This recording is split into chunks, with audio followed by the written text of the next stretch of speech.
ಇವುಗಳನ್ನ ಹೃದಯ ಅಂತ ನೆನೆಸಿಕೊಂಡು ಇವತ್ತು ನಿನ್ನೆ ದಿನ ಗೋಕಾಕದ ಮುಖಂಡರಾಗಿರ್ತಕ್ಕಂಥ ಮಾದೇಶ್ ಕಡಾಡಿ ಅವರೊಂದು ಪ್ರೆಸ್ ಮೀಟ್ ಮಾಡಿದ್ದಾರೆ. ಏನಪ್ಪ ಅಂದ್ರೆ ಹತ್ತನೆಯಲ್ಲಿ ನಡೆದಂಥ ಏನು ಡಿ ಸಿ ಬ್ಯಾಂಕಿನ ನೌಕರನ ಮೇಲೆ ನಡೆದಂಥ ಹಲ್ಲೆಯನ್ನು ಬಹುಶಃ ರಾಜಕೀಕರಣಗೊಳಿಸ್ತಕ್ಕಂಥ ಕೆಲಸ ಮಾಡಿದ್ದಾರೆ. ಸನ್ಮಾನ್ಯ ರಮೇಶನ ಕುಮ್ಮಕ್ಕಿನಿಂದ ಘಟನೆ ಆಗೈತಿ ಅಂತಕ್ಕಂಥ ಒಂದು ಆರೋಪ ಮಾಡಿದರು. ಸನ್ಮಾನ್ಯ ಕಡಾಡಿ ಅವರು ನಾನು ಏನು ಹೇಳ್ತಪ್ಪ ಅಂದ್ರೆ ಸುದೀರ್ಘವಾಗಿ ನಾನು 15 ವರ್ಷಗಳ ಕಾಲ ಲಕ್ಷ್ಮಣ್ ಸವದಿಯವ್ರು ಹೋರಾಟ ಮಾಡ್ಕೊಂಡು ಬಂದಿದ್ದೀನಿ. ಅಲ್ಲಿ ಏನು ನಡೆದಪ್ಪ ಅಂತಕ್ಕಂಥ ಲಕ್ಷ್ಮಣ್ ಸವದಿಯವರು ಬಹುಶಃ ಈ 15 ವರ್ಷ ರಾಜಕೀಯ ಹೋರಾಟದೊಳಗೆ 2ನೇ ಬಾರಿ ಅವರು ಈ ಒಂದು ಕಾನೂನನ್ನು ಕೈ ತೊಗೊಳ್ತಕ್ಕಂಥ ಕೆಲಸ ಮಾಡಿದ್ದಾರೆ. ಮೊನ್ನೆ ನಡೆದಂಥ ಕೃಷ್ಣಾ ಸಕ್ಕರೆ ಕಾರ್ಖಾನೆ ಒಳಗೆ ಒಬ್ಬ ಪೊಲೀಸ್ ಅಧಿಕಾರಿ ಮೇಲೆ ಕೈ ಎದ ಮೇಲೆ ಹಂಗಿರ್ತಕ್ಕಂಥ ಕೆಲಸ ಇದು 2ನೇ ಬಾರಿ ತಮ್ಮ ಮನೆಯಲ್ಲಿ ಒಬ್ಬ ನೌಕರ ಸಂಘದ ಅಧ್ಯಕ್ಷ ಮೇಲೆ ಕೈ ಮಾಡ್ತಕ್ಕಂಥ ಕೆಲಸ ಮಾಡಿದರು. ಇದು ಹಿನ್ನೆಲೆ ಏನಪ್ಪ ಅಂತಕ್ಕಂಥದ್ದು ಮೊನ್ನೆ ನಡೆದಂಥ ಡಿ ಸಿ ಬ್ಯಾಂಕ್ ಚುನಾವಣೆ ನಡೆದಂಥ ಒಂದು ಏನು ಈ ಪರಾಜಿತ ಅಭ್ಯರ್ಥಿಯಾಗಿದ್ದಂಥ ಕುಮಟಳ್ಳಿ ಅವರ ಏನು 3 ಸೊಸೈಟಿಗಳ ಪತ್ತ ಅವರಿಗೆ ಬೆಂಬಲ ಕೊಟ್ಟಿದ್ದು, ಬೆಂಬಲ ಕೊಟ್ಟಂಥ ಸಂಘಗಳ ಪತ್ತನ್ನು ತಡೆ ಇಡ್ತಕ್ಕಂಥ ಕೆಲಸ ಶಂಕರ್ ನಂದೇಶ್ವರ ಅವ್ರು ಮಾಡಿದ್ರು.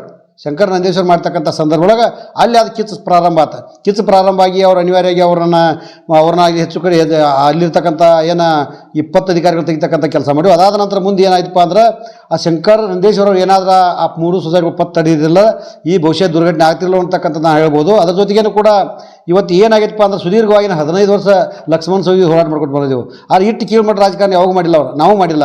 ಯಾಕಪ್ಪ ಒಂದು 4 ಚುನಾವಣೆ ಅವ್ರನ್ನ ಒಂದು ಸೋತೋದಿವು, ಅವ್ರನ್ನ 2 ಚುನಾವಣೆ ಸೋಲಿಸಿದೆವು.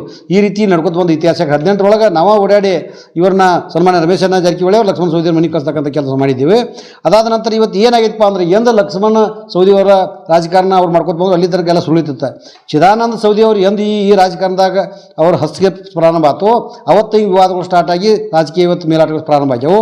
ಅದಾದ ನಂತರ ಮುಂದೆ ಏನಾಗಿತ್ತಪ್ಪ ಅಂದ್ರೆ ಈ ನೌಕರರ ಅಧ್ಯಕ್ಷರ ಮೇಲೆ ಏನು ಅಟ್ಯಾಕ್ ಆಗಿತ್ತಲ್ಲ, ಅಟ್ಯಾಕ್ ಮಾಡೋದು ಲಕ್ಷ್ಮಣ್ ಸವದಿ ಅವ್ರದ್ದು ಒಂದು ಮುಂಚಿತವಾಗಿ ಒಂದು ಅವರ ಸಾಂದರ್ಭಿಕವಾಗಿ ಅದನ್ನು ವಿಚಾರ ಮಾಡಿ ಅವ್ರು ಮಾಡಿದೈತೆ. ಹೆಂಗಪ್ಪ ಮಾಡಿದಪ್ಪ ಅಂದ್ರೆ ಇಲ್ಲಿ ಏನಾದರೂ ಟಿ ಸಿ ನಾವು ಮೆಂಚಿಕೆ ಹಾಕಿದ್ರು ಇನ್ನು ಯಾರೂ ಇಲ್ಲಿ ಚಾರ್ಜ್ ತೊಗೊಳ್ಳೋದಿಲ್ಲ, ಇಲ್ಲಿರ್ತಕ್ಕಂಥ ತನ್ನ ಬೆಂಬಲಿಗೆ ಅದನ್ನು ಚಾರ್ಜ್ ಕೊಡಿಸಿ ಈ ಒಂದು ಸೊಸೈಟಿ ನಡೆಸ್ಕೊಂಡು ಈ ಡಿ ಸಿ ಬ್ಯಾಂಕ್ ನಡೆಸ್ಕೊಂಡು ಹೋಗಂತಕ್ಕಂಥ ಒಂದು ಹುನ್ನಾರ ಮಾಡ್ಕೊಂಡು ಅವರ ಒಂದು ಅದರ ರಾಜಕೀಯ ಪ್ರೇರಿತ ತಾವು ಅವ್ರ ಅಂಜಿಕೆ ಹಾಕಕ್ಕೆ ಒಂದು ಮಾಡ್ಯಾರ. ಅದು ಅಂಜಿಕೆ ಹಾಕೋದ್ರೊಳಗೆ ಹೆಚ್ಚು ಕಡಿಮೆ ಆಗಿ ಈ ರೀತಿ ತಿರುಗಿ ಅವರ ಒಂದು ಸ್ವಯಂಕೃತ ಅಪರಾಧದಿಂದ ಈ ಘಟನೆ ಆಗೈತಿ. ಅದಕ್ಕೆ ನಿಮ್ಮ ರಾಜಕೀಯ ಒಂದು ಮೇಲಾಟ ಸಲುವಾಗಿ ಅದು ಮಾಡ್ಲಿಕ್ಕೆ ಹೋಗಬೇಡ್ರಿ. ಇಲ್ಲಿ ಏನೈತಿ ಈ ಒಂದು ಅತನಿ ಒಂದು ರಾಜಕಾರಣ ಬೇರೆ, ಗೋಕಾಕ್ ರಾಜಕಾರಣ ಬೇರೆ. ಅದಕ್ಕೆ ಕಡಾಡಿ ಅವ್ರು ನಾ ಏನು ಹೇಳೋದಪ್ಪ ಅಂದ್ರೆ ನೀವು ಏನಾದರೂ ಮಾತಾಡಿದ್ರೆ ಇಲ್ಲಿ ನೀವು ಯಾವ ಪಾರ್ಟಿ ಆಗಿದ್ರೂ ನಮ್ಗೆ ಸಂಶಯ ಬರಲಾಯ್ತು. ಇವತ್ತು ಕಾಂಗ್ರೆಸ್ ಪಾರ್ಟಿ ಅವರು ಅದನ್ನು ಖಂಡನೆ ಮಾಡ್ಯಾರ, ಸನ್ಮಾನ್ಯ ಕುಮಾರಸ್ವಾಮಿ ಅವರು ಖಂಡನೆ ಮಾಡ್ಯಾರ, ಸನ್ಮಾನ್ಯ ಆರ್ ಅಶೋಕ್ ಸಾಹೇಬರು ಅದನ್ನು ಖಂಡನೆ ಮಾಡ್ಯಾರ. ಆದರೆ ನೀವು ಯಾಕೆ ಈ ಒಂದು ಘಟನೆ ಬದಲ ವಿಷಾದ ವ್ಯಕ್ತಪಡಿಸುವಾರಿ ಅಂತಕ್ಕಂಥ ನಮ್ಗೆ ಸಂಶಯ ಬರಲಾಯ್ತು. ನೀವು ಈ ಒಂದು ವಿಷಯನ ರಾಜಕೀಯಗೊಳಿಸ್ತಕ್ಕಂಥ ಕೆಲಸ ಮಾಡಬೇಡ ಅಂತಕ್ಕಂಥ ಮಾತು ನಾನು ಮಾತು ಮುಗಿಸ್ತಾ ಇದ್ದೀನಿ. ಮೊಟ್ಟ ಮೊದಲಿಗೆ ಶಿವೋಗಿ ಪಾದಕ್ಕೆ ಹಣಿ ಮಾಡಿದು ನಿನ್ನೆ ಮಾಂತೇಶ್ ಕಡಾಡಿ ಅವರ ಒಂದು ವಿಡಿಯೋ ಬಂದಿತ್ತು. ಅದು ಮಾಂತೇಶ್ ಕಡಾಡಿ ಅವರ ವಿಚಾರ ಮಾಡಿ ಅದನ್ನು ವಿಡಿಯೋ ಹಾಕಬೇಕಾಗಿತ್ತು. ಯಾಕೆ ಹಾಕಬೇಕಾಗಿತ್ತಪ್ಪ ಅಂದ್ರೆ ಇಂಥ ಘಟನೆ ಆಗೈತಿ, ಮನೆ ಮುಂದೆ ಉಳ್ಳಾಡಿಸ್ಬಾರ್ದು. ತಾಲೂಕೆಲ್ಲ ಒಪ್ಕೊಂಡೈತಿ, ಡಿಪಾರ್ಟ್ಮೆಂಟ್ ಒಪ್ಕೊಂಡಾರ, ಎಲ್ಲ ನೋಡ್ಯಾರ. ಮೇಲಾಗಿ ತಮ್ಮ ಮತಕ್ಷೇತ್ರದಾಗ 40,000 50,000 ಹಾಲು ಮತ ಸಮಾಜದವ್ರದಾರ.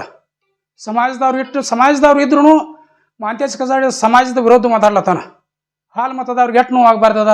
ಗೋಕಾಕ್ ಮತಕ್ಷೇತ್ರದವ್ರು ಸಮಾಜದವ್ರದಾರು, ಅದ ಮತಕ್ಷೇತ್ರದವ ಅದಾನು. ಅವಂದು ಏನಪ್ಪ ಅತನಿ ಬದ್ದಲ್ ಮಾತಾಡ್ಲಕ್ಕ, ಅವಂದು ಮಾತಾಡೋದು ಇದ್ರೆ ಅವ್ನ ಲೆವೆಲ್ ಅಲ್ಲ ಅಲ್ಲಿ ಮಾತಾಡೋದು. ಯಾಕಂದ್ರೆ ಅವಂತ ನಮ್ಮ ಲೆವೆಲ್ ಮನುಷ್ಯ ಅದ, ನಾವು ದೊಡ್ಡವ್ರು ಇರೋದು ಮಾತಾಡೋ ಮನುಷ್ಯ ಅಲ್ಲ ನಾವು.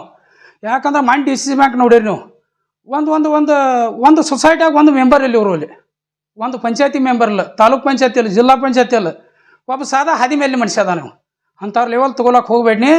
ಹಂಗಿಲ್ಲದೆ ತಗೊಳ್ದು ವಿಚಾರ ಇತ್ತಂದ್ರೆ ಅಲ್ಲಿ ನಾವು ಬರ್ಬೇಕಾಕತಿ, ಹೆಸರಲ್ಲಿ ಇರಬೇಕು. ರಮೇಶ್ ಸಾವ್ಕಾರ್ ಇಲ್ಲಿ ಬರೋದೇನು ಅವಶ್ಯಕತೆ ಇಲ್ಲ, ನೀವೇನು ಅವ್ರನ್ನ ತಂದು ಅಂಟಿಸ್ಲತ್ತರಿ, ಅದೇನಿಲ್ಲ. ಅದು ರಮೇಶ್ ಸಾವ್ಕಾರ್ ಅದ ಬೆಂಗಳೂರು ಲೆವೆಲ್ದಾಗ, ದಿಲ್ಲಿ ಲೆವೆಲ್ದಾಗ ರಾಜಕಾರಣ ಐತಿ. ಇಲ್ಲಿ ಅತನಿಗೆ ರಾಜಕಾರಣ ಮಾಡ್ಲಾಕ ನಾವು ಅದು ನಮ್ಮ ಟೀಮ್ ಐತಿ. ನಾವು 18ರಾಗೂ ಏನು ಮಾಡಿದ್ದು ಗೊತ್ತ, ಸ್ಟ್ರಾಟಜಿ 20 ಗಂಟೆ ಏನು ಮಾಡ್ತು ಗೊತ್ತೈತಿ. ನೀವು ಇಲ್ಲಿ ತಂದು ಏನರ ಹಚ್ಚಬೇಡ್ರಿ, ಹಚ್ಚಿರಂದ್ರೆ ಹದಿ ಬೇರೆ ಹಿಡಿತೈತೆ ಅನ್ನೋ ಅಂತ ಮಾತನ್ನು ಇವತ್ತು ನಾ ಹೇಳಕ್ಕೆ ಇಚ್ಛೆ.